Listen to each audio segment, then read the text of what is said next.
Mr. Speaker, this week I announced legislation to end all federal funding for California's high-speed rail project.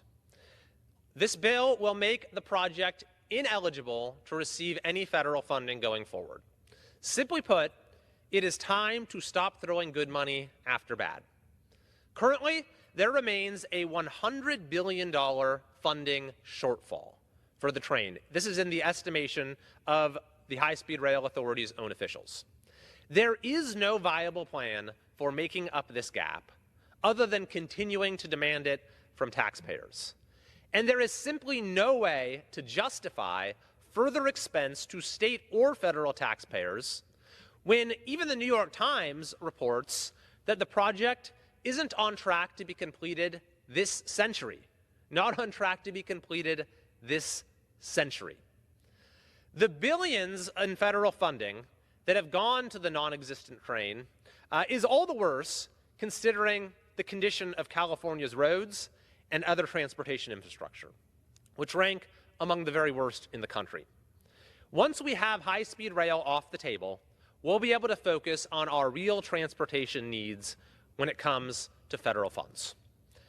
We can also abandon the pretense that this is somehow a high-tech, inspirational, visionary enterprise. The reality is that even if the train were to magically spring into existence at this very moment, it would fail to impress.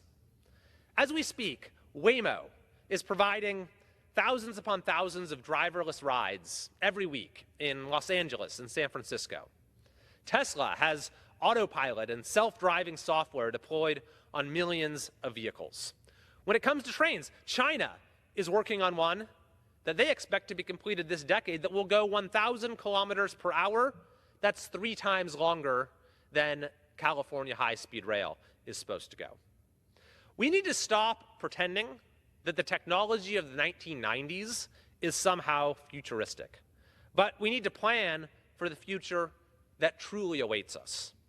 And in the meantime, we need to spend tax dollars on things that will actually benefit taxpayers, like drivable roads.